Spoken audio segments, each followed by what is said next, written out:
Assalamualaikum warahmatullahi wabarakatuh. Kepada siswa-siswa yang ada di rumah, saya ucapkan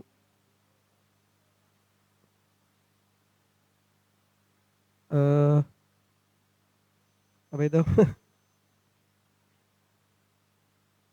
Saya ucapkan banyak terima kasih telah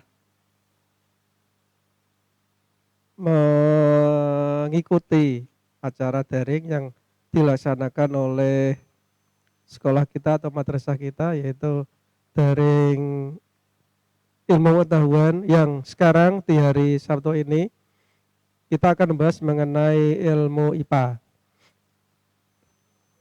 Kalian tentunya sudah mempelajarinya di rumah. Untuk kali ini kita akan membahas mengenai bab yang ketiga. Dapat kalian lihat di buku yang ada di sampingmu, buku LKS yang telah kalian punyai. Dilihat bab 3. Untuk bab 3 kita akan membahas mengenai pelajaran IPA khusus mata pelajaran biologi atau makhluk hidup. Dan babnya di situ adalah struktur dan jaringan yang terdapat di dalam tumbuh-tumbuhan. Nah, kita telah mengetahui bahwa makhluk hidup yang ada di alam semesta ada beberapa macam. Di antaranya yang paling utama adalah tumbuhan. Dikarenakan tumbuhan sebagai penghasil utama bahan makanan, yang dimana bahan makanan itu nanti akan dimanfaatkan oleh makhluk hidup, misalnya hewan atau manusia itu sendiri. Nah, tumbuhan yang ada di sekitar kalian yang dapat dilihat dalam kehidupan sehari-hari itu hanya bagian yang atas saja. Antara lain yang dapat dilihat pertama adalah batang. Terus yang kedua adalah bagian atas yaitu daun. Sedangkan bagian dalam yang sangat penting dalam tumbuh-tumbuhan mungkin tidak bisa dilihat secara langsung oleh mata. Nah, baiklah, di sini di bab 3 di ilmu IPA akan membahas mengenai bagian yang ada di dalam tubuh tumbuhan itu sendiri.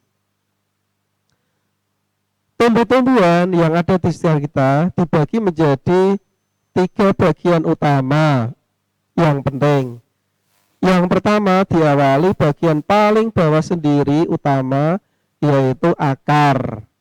Nah, akar sangat penting digunakan untuk mengambil bahan-bahan makanan yang diperlukan oleh tumbuhan untuk nanti dihasilkan dengan cara proses yang ada di dalam kehidupannya.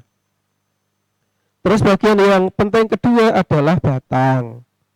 Bagian yang terakhir daun beserta bunga dan buah-buahan. Nah, baik, kita pelajari yang pertama di sini adalah jenis jaringan. Nah, jaringan yang dimanfaatkan oleh tumbuhan untuk dalam kehidupannya untuk hidup ya. Yang pertama jaringan meristem. Jadi di dalam tubuh tumbuhan yang pertama ada jaringan yang bernama meristem. Jaringan meristem itu apa? Jaringan meristem adalah jaringan yang bagian dalamnya terdapat sel yang sangat banyak sekali dan sel-selnya itu selalu membelah, selalu bertambah dan bertambah. Nah, jaringan meristem ada 3 macam. Yang pertama adalah jaringan meristem apikal. Jaringan meristem apikal terdapatnya di semua ujung bagian tumbuhan. Mungkin kalau pertama di akar, ya bagian paling ujung akar. Kalau batang, maka hasilnya adalah terdapat di atas batang paling atas sendiri, atau dalam bahasa kita dikenal dengan nama tunas. Pada waktu ada pohon mengeluarkan tunas, maka bagian paling ujung tunas dikenal dengan nama jaringan meristem apikal. Nah, tampak pada gambar di layar komputermu, di situ ada gambar penampang yang terdapat di dalam jaringan meristem. Paling atas sendiri, di atas sendiri itu adalah meristem apikal. Bagian paling atas pol. Kemudian jaringan meristem yang kedua dikenal dengan nama jaringan meristem lateral. Nah, untuk jaringan meristem lateral terdapatnya di samping tubuh dari tumbuhan, bisa samping pada akar, bisa pula samping pada batang.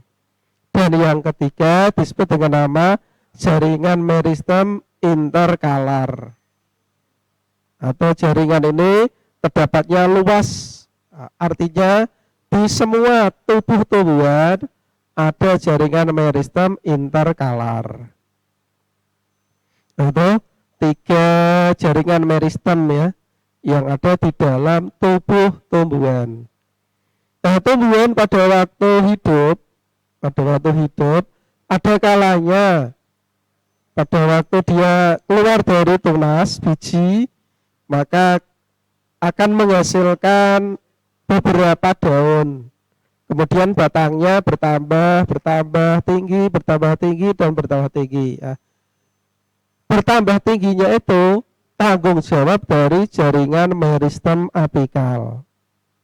Nah, nanti kalau pada waktu tubuh dari tumbuhan itu membesar, nanti batangnya membesar adalah fungsi dari jaringan lateral. Nanti tumbuhan seperti pohon jati, pohon randu itu menghasilkan batang yang sangat besar sekali. Nah, besarnya itu berasal dari tanggung jawabnya jaringan meristem lateral. Kemudian kalau jaringan interkalar, itu tanggung jawabnya apa? Tanggung jawabnya terdapat di akar, ujung akar. Nanti akar-akarnya membentuk rambut-rambut akar yang sangat lebat dan banyak. Fungsinya untuk menyerap bahan-bahan mineral yang ada dalam tanah. Lalu yang paling atas sendiri ada daun. Nah, daun sangat lebat, sangat banyak sekali, ada yang kecil, ada yang besar. Itu tanggung jawabnya jaringan meristem interkalar.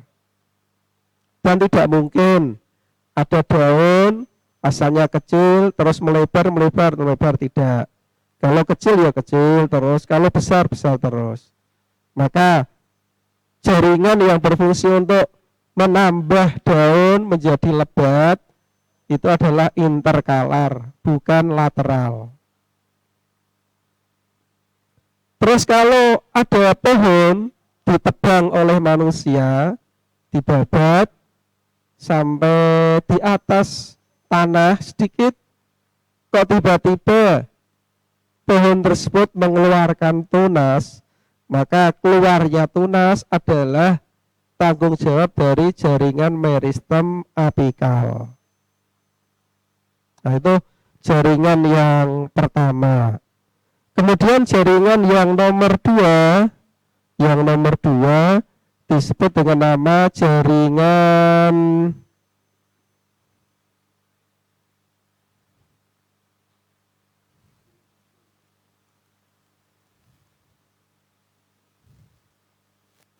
penyokong.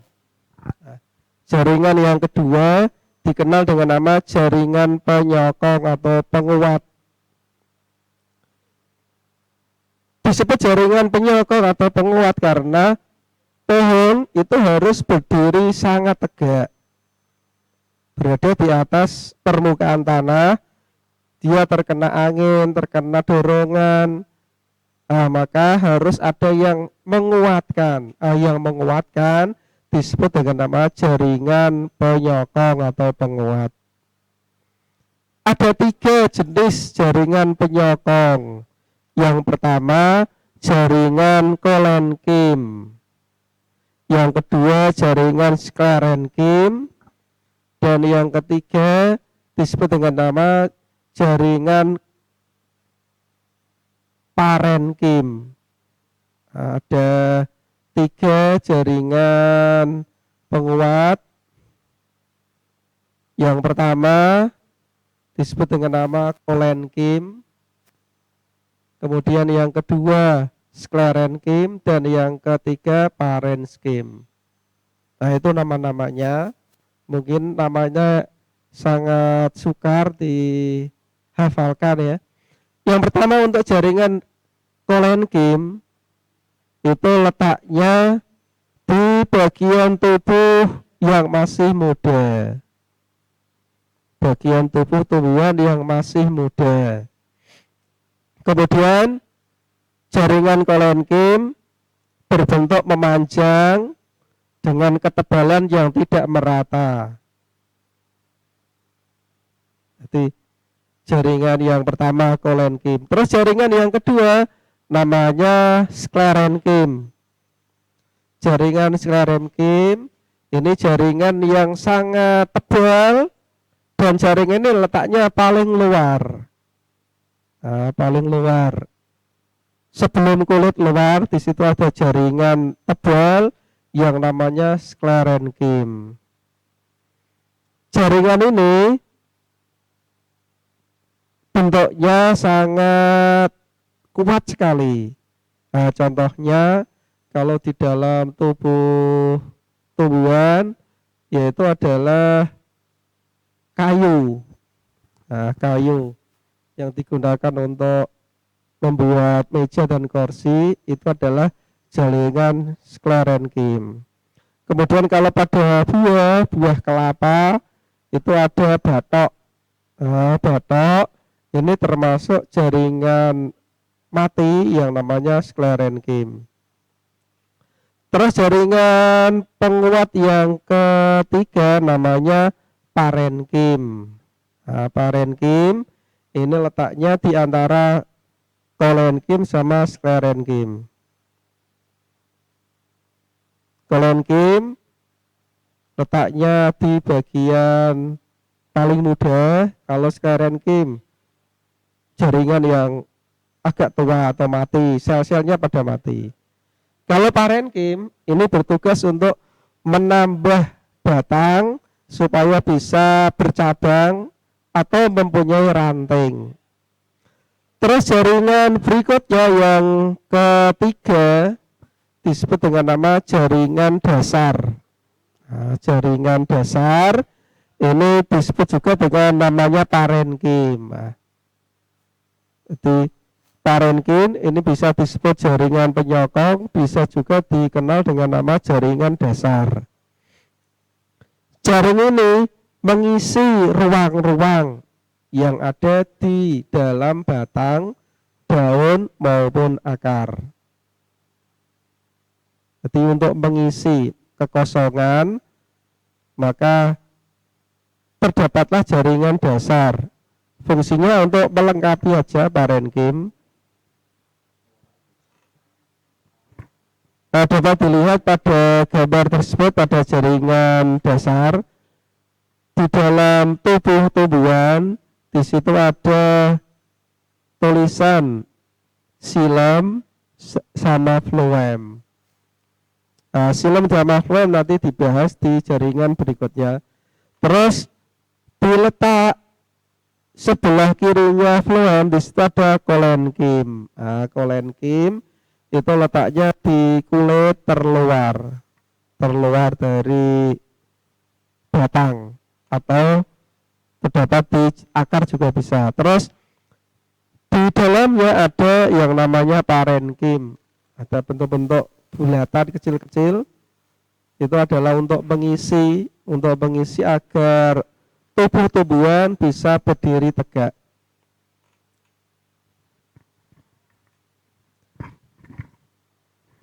Seluruh tanaman selalu mempunyai jaringan parenkim.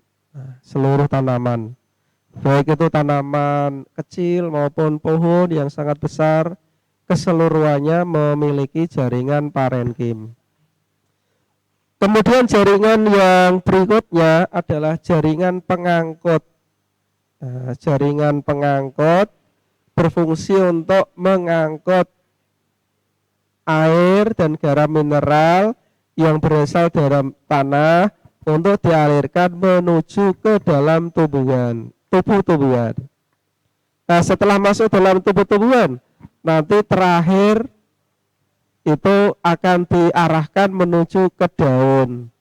Nah, di daun air dan garam mineral diubah oleh sel yang sangat penting namanya klorofil atau kloroplas, sehingga bahan air dan garam mineral diubah menjadi bahan-bahan makanan. Setelah diubah menjadi bahan-bahan makanan, lalu bahan makanan akan dialirkan lagi menggunakan jaringan pengangkut. Nah, maka pada jaringan pengangkutan di situ ada dua jaringan yang sangat penting. Yang pertama disebut dengan nama xilem, dengan menggunakan huruf X, xilem. Terus yang kedua phloem. Xilem dan phloem letaknya berbeda. Kalau xilem letaknya bagian dalam tumbuhan atau dikenal dengan nama lapisan kayu. Sedangkan untuk phloem itu letaknya antara batang atau kayu dengan kulit. Di antara kulit dari tumbuhan dengan kayu yang ada di dalam, nanti di situ ada jaringan yang sangat penting namanya phloem. Nah, phloem bertanggung jawab untuk mengalirkan bahan makanan dari daun ke seluruh tubuh yang membutuhkan. Misalnya pada pohon ketela, glukosa yang telah dihasilkan di daun nanti akan dikirim ke akar untuk digunakan untuk pembesaran akar dan jadilah ketela yang dimakan oleh orang. Atau diletakkan di dalam batang, contohnya tebu, dihasil dari perubahan air dan garam mineral oleh daun menghasilkan bahan makanan, disimpan di dalam batang, contohnya tebu tadi. Yang menyimpan siapa? Yang menyimpan ya bertugas parenkim, ya. Di jaringan penyokong parenkim itu akan menyimpan gula di dalam tubuh batang pada tanaman tebu, atau ditempatkan pada buah itu sendiri, buah mangga, buah durian, rambutan, itu akan ditempatkan pada buah, pada bunga dan hasilnya buah. Itu yang bertugas menghantarkan bahan makanan namanya phloem. Nah, di gambar pada layar di situ ada dua bagian tubuh tumbuhan yang berbeda. Di sebelah kiri di situ ada tulisannya dicot stem. Nah, adalah tumbuhan dikotil, tumbuhan yang mempunyai akar yang sangat kuat, akarnya tunjang. Contohnya pohon mangga, pohon rambutan, pohon jati, pohon randu. Bentuknya seperti yang ada di kiri, ya. Sedangkan yang kanan monocot stem atau monokotil, berkeping satu, contohnya jagung, padi, tebu, terus rumput, alang-alang. Nah, itu batangnya seperti layar di bagian sebelah kanannya. Terus berikutnya jaringan yang terakhir. Nah, jaringan yang terakhir pada tumbuhan disebut dengan nama jaringan pelindung. Jaringan pelindung fungsinya adalah melindungi tubuh dari tumbuh-tumbuhan agar tidak dirusak oleh sesuatu yang berada di luar tubuh tumbuhan itu sendiri. Contohnya ada air hujan. Nah, air hujan kalau terkena pohon secara langsung nanti pohonnya bisa rusak.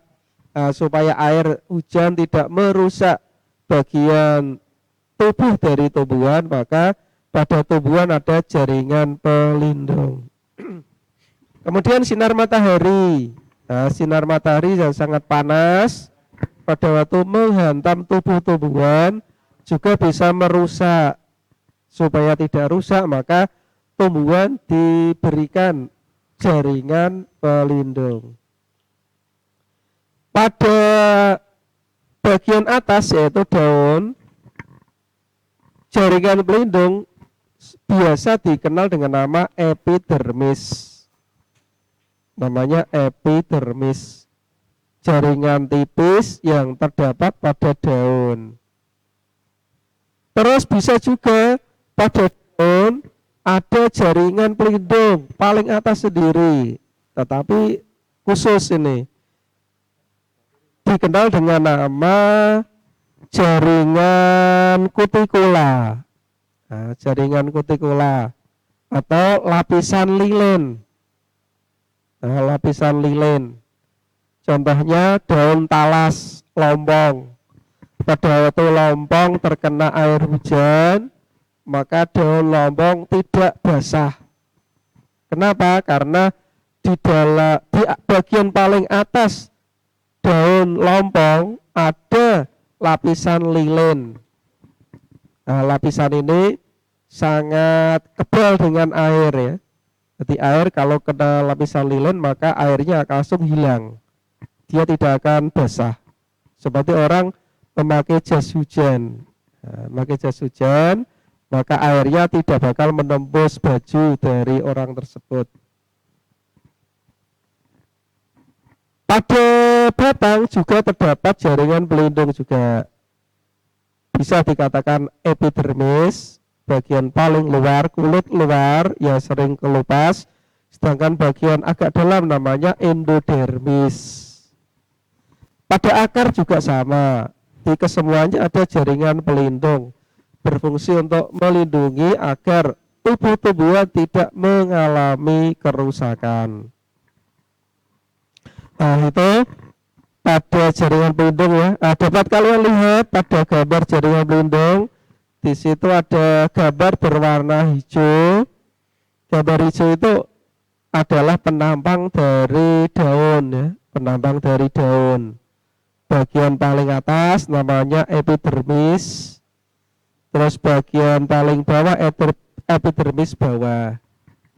Pada epidermis bawah ada mulut daun. Nah, mulut daun ini berfungsi untuk melepaskan karbon dioksida dan mengalirkan oksigen ke dalam. Atau sebaliknya, mengambil oksigen dan melepas karbon dioksida. Itu hampir sama dengan bagian tubuh dari manusia yaitu hidung. Jadi berfungsi untuk pernafasan. Nah, itu jaringan-jaringan yang terdapat di dalam tubuh tumbuhan. Nah, untuk pembelajaran saat ini bisa cukupkan, kemungkinan kalian bisa bertanya. Ya, terima kasih atas materi yang sudah disampaikan oleh Bapak Ahmad Syafi'i. Mungkin dari anak-anak ada yang memberikan pertanyaan. Kalau tidak ada, kita lanjutkan pada materi selanjutnya. Ada pertanyaan? Tidak ada. Jadi sangat banyak sekali jaringan-jaringan yang ada pada tumbuhan ya Pak ya. Yang sebelumnya kalau kita tidak belajar